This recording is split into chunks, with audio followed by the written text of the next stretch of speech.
17 বছর সংগ্রাম আন্দোলনের মধ্য দিয়ে, রক্তাক্ত গণঅভ্যুত্থানের মধ্য দিয়ে একটি ঐক্যবদ্ধ রাষ্ট্র নির্মাণের স্বপ্ন দেখছে, ঠিক সেই মুহূর্তে আমাদের ঐক্যকে ভেঙে দেওয়ার চেষ্টা চলছে। কুচুক্তি মহল ভারতীয় আধিপত্যবাদের সেবা দেশের একটি অংশ গণতান্ত্রিক শক্তির মধ্যে বিভাজন তৈরি করতে চায়।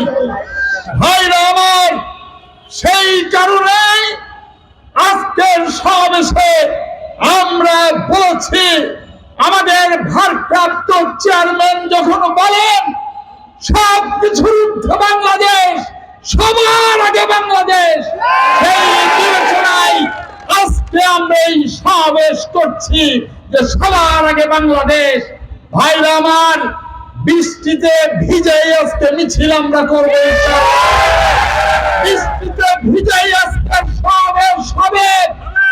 আমরা বিশ্বাস করি এদেশের সংগ্রামী মানুষ, বিএনপির নেতা কর্মীরা দীর্ঘ 17 বছর সংগ্রাম আন্দোলনের মধ্য দিয়ে, জেল জুলুমের মধ্য দিয়ে, রাজপথ দাবিয়ে বেড়ানোর মধ্য দিয়ে শিখে গেছে গণতান্ত্রিক সংগ্রাম যদি আরো সময় লাগে আমরা রাজপথে থাকবো, মানুষের ভোটের অধিকার আদায় করার মধ্য দিয়ে একটি নতুন বাংলাদেশ যে নির্মাণের স্বপ্ন আমাদের ভারপ্রাপ্ত চেয়ারম্যান তারেক রহমান 31 দফা রাষ্ট্র মেরামত কর্মসূচিতে দেখিয়েছেন, সেই বাংলাদেশ আমরা গড়ে তুলতে চাই।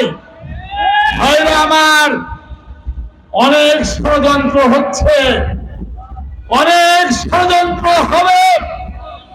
যারা বিএনপির জনপ্রিয়তাকে ভয় পান, যারা দেশপ্রেমিক জাতীয়তাবাদী শক্তিকে ভয় পান, যারা ভারতীয় আধিপত্যবাদের বিরুদ্ধে এদেশের স্বাধীনতা সার্বভৌমত্ব রক্ষার অন্যতম যোদ্ধা বিএনপির নির্বাচনের জনপ্রিয়তাকে ভয় পেয়ে নির্বাচনকে প্রলম্বিত করতে চাচ্ছেন,